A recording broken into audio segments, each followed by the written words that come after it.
tahun 2002 ketika saya juara. Dan mungkin inilah kehendaknya Allah memang. Kan saya sebetulnya kan ingin mengikuti Rasulullah menikah pada umur 25 tahun.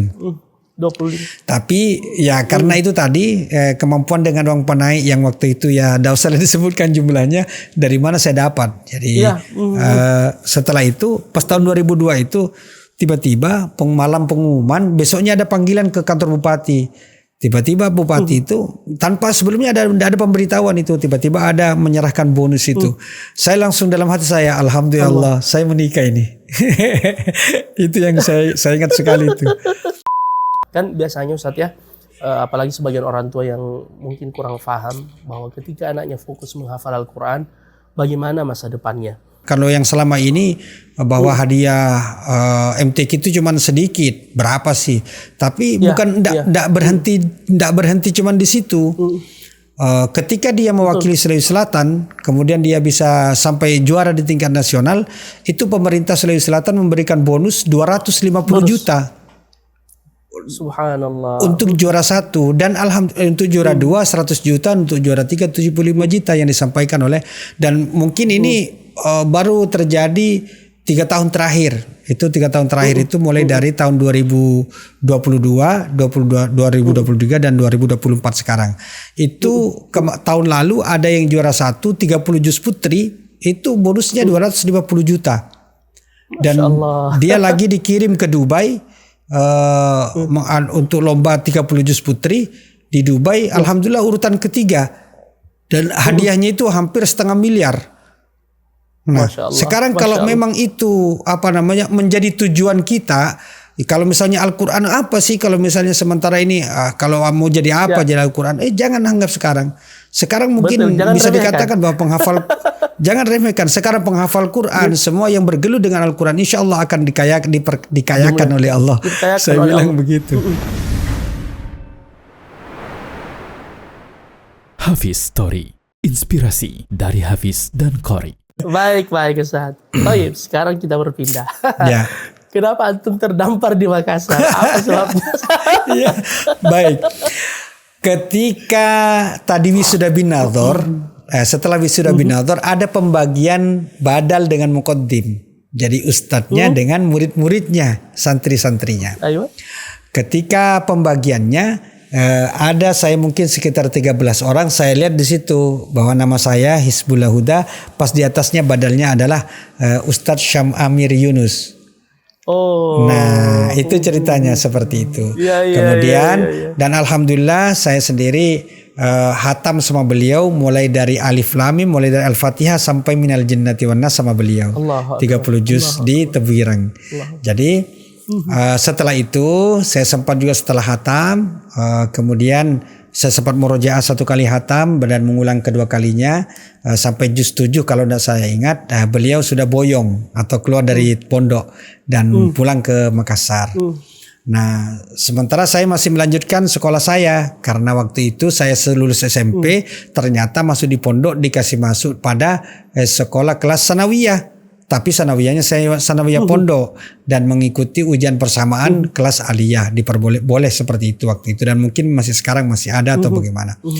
Nah setelah itu sementara saya masih sekolah, tiba-tiba Ustaz Syam Amir menyampaikan kepada semua muqaddimnya, murid-muridnya yang pernah nyetor ke banda beliau, termasuk Ustaz Hasbin. Nah itu Ustaz Hasbin.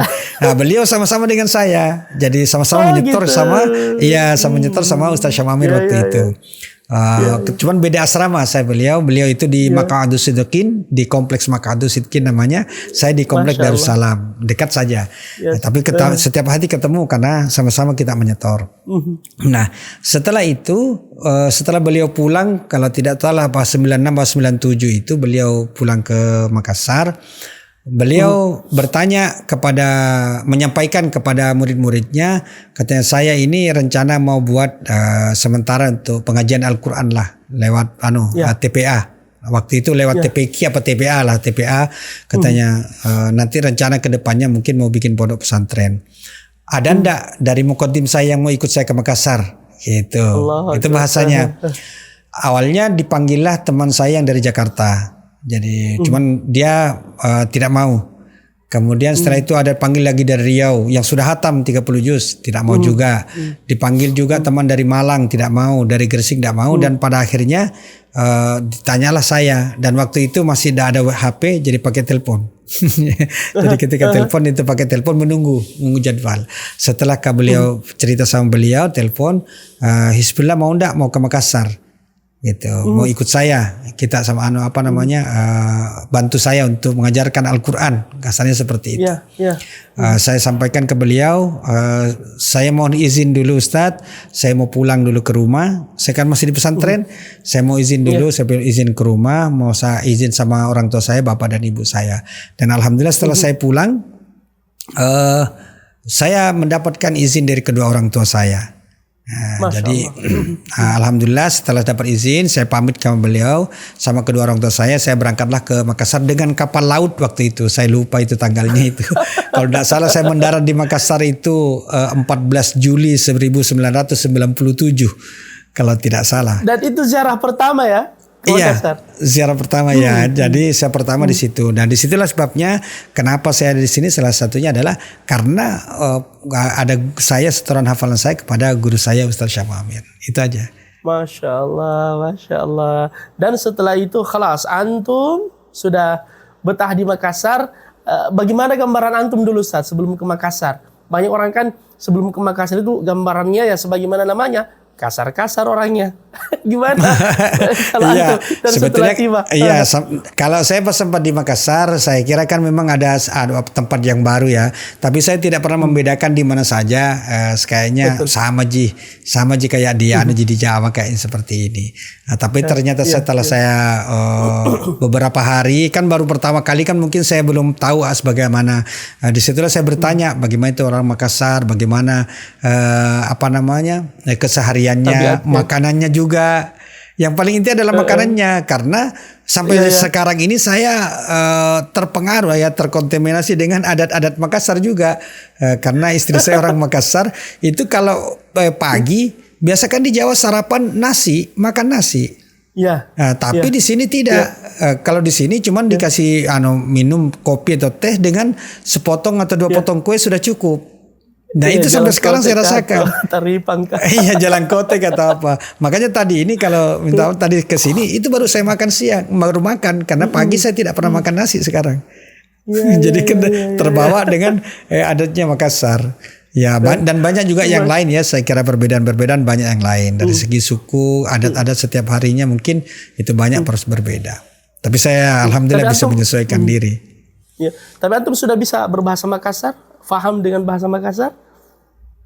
Kalau bahasa Makassar sedikit faham. Kalau ada orang cerita, Bugis pun saya sedikit faham. Bahkan saya kemarin itu pergi ke daerah lain. Bahkan orang di sini pun kalau bicara sama saya diajak Bugis. Saya cuma iya saja, tapi saya paham dengan pembicaraan dia. Saya jawab dengan bahasa Indonesia. Pada akhirnya lama-lama baru dia tahu. Setelah cerita, bukan dari Bugis ki Pak Ade Ustadz di Langgaran Jawa lah. Iya, enggak apa-apa, tapi saya paham. Tapi Makassar saya lebih banyak saya tahu Makassar daripada Bugis. Ya, bicara pun, tapi itu yang paling lucu biasa kalau saya cerita sama istri.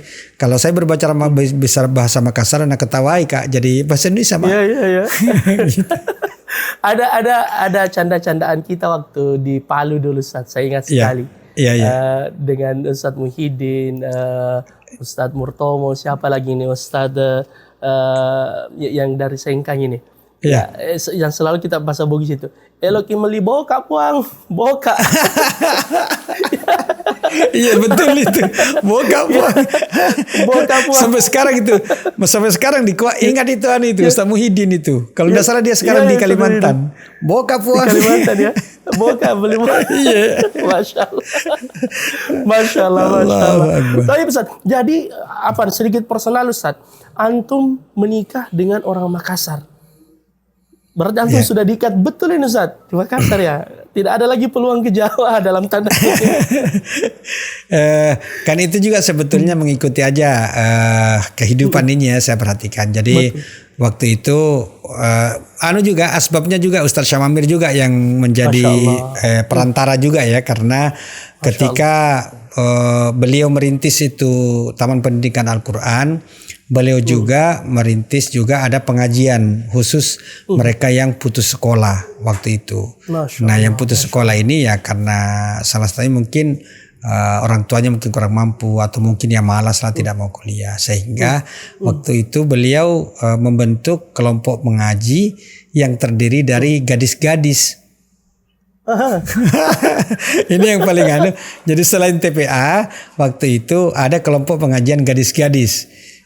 Termasuk juga ini kalau tidak salah waktu itu saya ingat saya sudah ada pondok tahfidz juga sudah mulai, tapi belum seberapa santrinya. Nah disitulah dalam 1 minggu itu 3 kali itu bagi yang mereka gadis-gadis itu tadi ditahsin oleh Ustaz Syama Amir. Nah jelang beberapa waktu ternyata beliau banyak sibuk di luar. Ini perantaranya pasti sudah bisa menebak kan? Iya. Antum jadi badalnya. Saya jadi badalnya. Mulai disitulah ya namanya juga pandangan ya. Ini memang tidak bisa dipungkiri.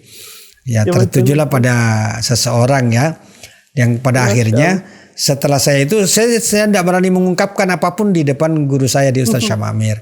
Tapi ketika kan saya tinggal bersama beliau di kediamannya di rumah beliau, ada kakaknya ini kalau istri saya sekarang ini ada kakaknya selalu temani saya, memang disuruh sama Ustaz Syamir suruh temani saya, jadi sekaligus biar tidak kesepian gitu di kamar sendirian, jadi saya ditemani. Nah saat itulah ketika kumpul sama bicara sama Ustaz Syamir, beliau bertanya, Hizbullah mau jadi orang Makassar gitu. Jadi saya bilang, antum usia berapa waktu itu, Ustaz? Ya. Usia berapa waktu itu? 20. Kan saya masuk ke sini umur 21 tahun. Masuk di Makassar setelah saya terlambat masuk kuliah udah umur 21 tahun. Umur 21 tahun, kalau tidak salah kira-kira usia saya ya umur sekitar 21 sampai 25 waktu itu. Iya. Lanjut, setelah itu beliau tanya mau jadi orang Makassar. Bilang terserah saja. Saya bilang terserah saja. Kan ini saya kan saya itu bebas saja ke pasangan hidup saya itu, apakah pilihan saya pribadi, apakah pilihan orang tua, apakah pilihan guru atau pilihan siapa saja, yang jelas itu insya Allah pasti baik untuk saya. Dan alhamdulillah ternyata guru saya sendiri yang menyampaikan, bagaimana kalau itu adiknya itu di sampingmu, tapi ini pakai bahasa Arab. Ya, beliau pakai berbahasa Arab. Itu ada adiknya. Ternyata yang adiknya yang dituju itulah yang saya ajar mengaji. Oh. Gitu ceritanya. Allah. Alhamdulillah ternyata setelah itu udah singkat cerita, alhamdulillah pada tahun 2002 setelah saya juga menyelesaikan juga S1 waktu itu. Termasuk istri saya juga waktu itu sudah selesai juga aliyahnya, kan masih dia selesai dari Senawiyah mau lanjut ke SMA, tapi setelah itu baru melanjutkan. Pas begitu sama-sama selesai, saya selesai S1, istri saya selesai SMA. Tapi setelah itu dia tidak melanjutkan ke jenjang pendidikan S1. Saya cuma bilang nanti kita kuliah sama-sama aja di kamar, saya bilang. Ya itulah alhamdulillah setelah itu pada tahun 2001-2002 saya kuliah waktu itu melanjutkan S2 tapi cuma 1 semester karena setelah menikah itu saya langsung putus berhenti. Itu pun salah satunya adalah memang gara-gara MTQ. Jadi saya selalu aktif waktu itu saya ingat sekali tahun 2002 saya tadi kalau di profil saya itu tahun 2002 ke juara 1 30 juz di Kalimantan Timur. Setelah dari situlah saya menikah. Setelah pulang dari situ saya baru menikah. Insya Allah kayaknya uang paniknya hadiah dari MTQ itu. Betul sekali. Barakana MTQ. Masya Allah. Karena ini mungkin mungkin saya secara pribadi sempat berpikir ya, kalau seperti sekarang istilah ada uang panai di Makassar, ada Bugis Makassar ya, ada uang panai. Di situ saya berpikir dari mana saya dapat. Saya cuma berpikir ya alhamdulillah. Saya kalau ingat ini alhamdulillah karena berkahnya dari Al-Quran ya. Jadi saya orang tua saya juga kan kalau di PNS tapi kan tidak seberapa gajinya. Minta maaf ini. Jadi waktu itu tahun 2002 ketika saya juara, dan mungkin inilah kehendaknya Allah memang. Kan saya sebetulnya kan ingin mengikuti Rasulullah menikah pada umur 25 tahun. 25. Tapi ya karena itu tadi kemampuan dengan uang panai yang waktu itu ya tidak usah disebutkan jumlahnya dari mana saya dapat. Jadi setelah itu pas tahun 2002 itu tiba-tiba malam pengumuman besoknya ada panggilan ke kantor bupati. Tiba-tiba bupati itu tanpa sebelumnya ada pemberitahuan itu tiba-tiba ada menyerahkan bonus itu. Saya langsung dalam hati saya, alhamdulillah saya menikah ini. Itu yang saya ingat sekali itu. Jadi pas begitu pulang uang itu tidak pernah saya utak-atik dan tidak pernah saya hitung. Jadi begitu sampai di sini saya langsung datangi lagi guru saya Ustaz Syam Amir. Jadi saya bilang saya ada uang ini panai, tolong lamarkan. Tahun 2002. Subhanallah. Begitu aja. Jadi sudah terjadi. Betul-betul hasil keringat. Alhamdulillah. Masya Allah.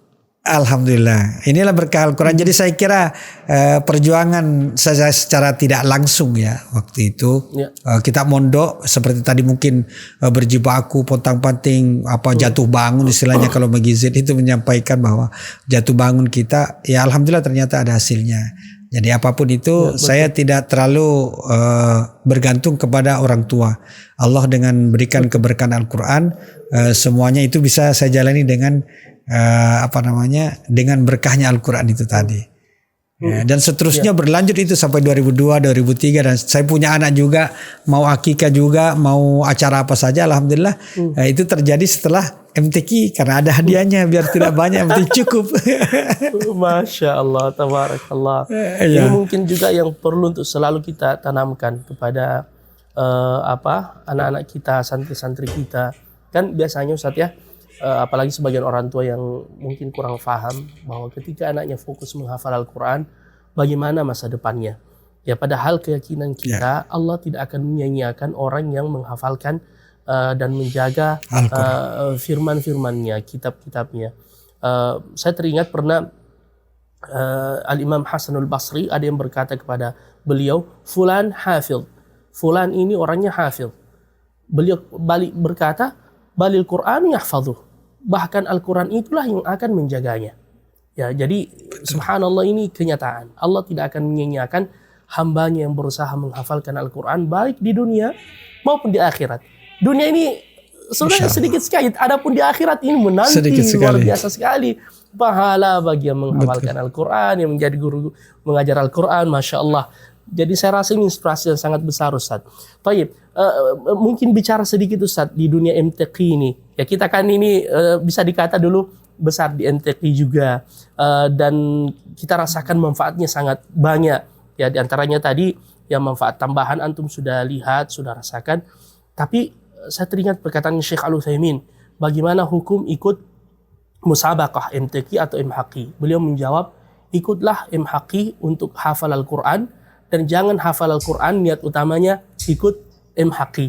Ya, padahal MHQ itu sangat Ustaz ya, menguatkan hafalan, membuat hafalan jadi rasik. Saya ingat sekali antum waktu di Palu itu, ketika berhalaqah dengan Ustaz Syam Amir dengan para hufal, sampai ada balsam itu dibawa oleh Ustaz Syam Amir itu kalau ngantuk sedikit dikasih lagi kepalanya. Coba antum cerita sedikit Ustaz, bagaimana motivasi itu? Nah. Enggak betul. Jadi sekarang ini salah satu tujuan dari musabaqah hifdzul Quran kan syiar ya. Jadi musabaqah tilawatil Quran, musabaqah yang di dalamnya terdiri dari berbagai macam lomba. Intinya adalah bagaimana kita bisa melestarikan Al-Quran, Al-Quran itu tetap terjaga. Dan tentunya ini salah satu dari sekian cara kita untuk mempertahankan Al-Quran itu tadi. Dan tidak bisa dipungkiri dengan musabaqah, termasuk saya pribadi dengan musabaqah saya senang sekali. Jadi setiap ada musabaqah saya tidak pernah berhenti untuk murojaah dan hasilnya alhamdulillah saat ini bisa dikatakan bahwa kalau misalnya mungkin ya tidak juga, dibilang tidak juga, tapi mungkin gitu. Nggak tahu bagaimana bahasanya itu. Alhamdulillah. Dan yang paling inti sekarang yang bisa menjadi motivasi bagi adik-adik, artinya bahkan kalau misalnya bahasa tadi dari Syekh siapa yang menyampaikan bahwa kalau misalnya menghafal bukan untuk MTQ tapi MTQ untuk menjaga hafalan. Tapi sekarang kalau saya bilang dua-duanya mungkin kalau saya pribadi bisa dipraktekkan. Biarlah menghafal Quran. Karena hadiahnya sekarang itu sangat luar biasa, apalagi di Sulawesi Selatan. Saya bilang kita sudah tahu, jadikan ini motivasi untuk menghafal, untuk berburu hadiah itu saya bilang. Kan kalau dengan begitu kan dia akan menjadi motivasi. Contohnya apa? Misalnya sekarang, karena saya alhamdulillah saya kira sudah akan berhenti MTQ, ternyata masih alhamdulillah terlibat. Yang terakhir baru-baru ini saya belum masuk di dalam profil itu Ustaz, karena profil itu di CV itu tadi saya kirimkan itu yang beberapa yang lalu. Saya baru-baru juga pulang kan masuk alhamdulillah, kesempatan baru pertama kali ini masuk Dewan Hakim di tingkat nasional di Kalimantan Timur. Tanggal 6 sampai tanggal 16 kemarin. Nah, saya alhamdulillah terlibat di Dewan Hakim di Sulawesi Selatan itu mulai dari 2012 saya di situ disampaikan sampai sekarang kan. Itu sekarang hadiahnya saya bilang kalau untuk di sini itu di tingkat provinsi itu sudah 30 juta. Jadi sekarang orang berpikir kalau kita membaca Al-Quran dengan sekian, kalau dibanding dengan provinsi-provinsi lain kita sudah masih mungkin ada di atas mereka. Kalau yang selama ini bahwa hadiah MTQ itu cuma sedikit, berapa sih? Tapi bukan tidak berhenti cuma di situ. Ketika dia mewakili Sulawesi Selatan, kemudian dia bisa sampai juara di tingkat nasional, itu pemerintah Sulawesi Selatan memberikan bonus 250 juta. Subhanallah. Untuk juara 1 dan alhamdulillah untuk juara 2 100 juta, untuk juara 3 75 juta yang disampaikan oleh, dan mungkin ini baru terjadi 3 tahun terakhir. Itu 3 tahun terakhir itu mulai dari tahun 2023 dan 2024 sekarang. Itu tahun lalu ada yang juara 1 30 juz putri itu bonusnya 250 juta. Dan dia lagi dikirim ke Dubai untuk lomba 30 juz putri di Dubai, alhamdulillah urutan ketiga, dan hadiahnya itu hampir 500 miliar. Nah, sekarang kalau memang itu menjadi tujuan kita, kalau misalnya Al-Quran apa sih kalau misalnya sementara ini kalau mau jadi apa jadi Al-Quran, jangan anggap sekarang mungkin bisa dikatakan bahwa penghafal jangan remehkan. Sekarang penghafal Quran, semua yang bergelut dengan Al-Quran insya Allah akan dikayakan oleh Allah. Saya bilang begitu. Iya. Apalagi memang itu yang saya bisa paham seperti itu. Iya, betul. Ada orang yang tidak bisa menghafal Al-Quran, mungkin waktunya atau sibuk dengan kesibukan yang lain, tapi dia punya harta. Dia memuliakan ahlul Quran. Sama di sini Ustaz, di Saudi, jangankan tingkat yang internasional, yang subhanallah, yang lokal-lokal saja itu hadiahnya sudah MM-an dan seterusnya. Dan subhanallah ini tentu bagian dari memuliakan mereka. Ya di samping apa yang menanti mereka di akhirat kelak kan. Masya Allah, tabarakallah. Dan biasanya juga memang saya kira kita juga bonusnya itu lebih banyak dari hadiahnya sendiri. Iya, bonusnya memang itulah salah satu motivasi ya. Saya kira alhamdulillah bersyukur, artinya Allah menggerakkan mereka para pemimpin-pemimpin kita untuk betul-betul untuk menggerakkan agar kita betul-betul cinta terhadap Al-Quran, cinta untuk mengamalkan Al-Quran, dan cinta untuk menghafalkan Al-Quran dan menjaga Al-Quran, itu aja. Kalau saya lebih cenderung ke seperti itu. Dan saya kira bukan hanya yang menghafalkan ya, seperti yang tadi Ustaz sampaikan bahwa ada yang apakah itu hadis Ustaz yang jadilah 4 orang itu kun aliman wa muta'alliman wa muhibban atau mustami'an, kan semuanya itu saya kira semuanya itu kalau dikaitkan dengan Al-Quran, yakinlah bahwa mereka juga akan diberikan kecukupan dalam hidupnya oleh Allah Subhanahu wa taala. Betul. Masyaallah. Nah, itu perkataan sahabat Abu Darda radhiyallahu anhu, kun aliman au muta'alliman au mustami'an au muhibban wa la takun khamisan. Jadi seorang alim atau muta'allim atau mustami' atau pecinta, jangan menjadi yang kelima. bukan alim, bukan muta'alim, tidak suka, tapi biasanya yang kelima ini yang nyinyir-nyinyir nih.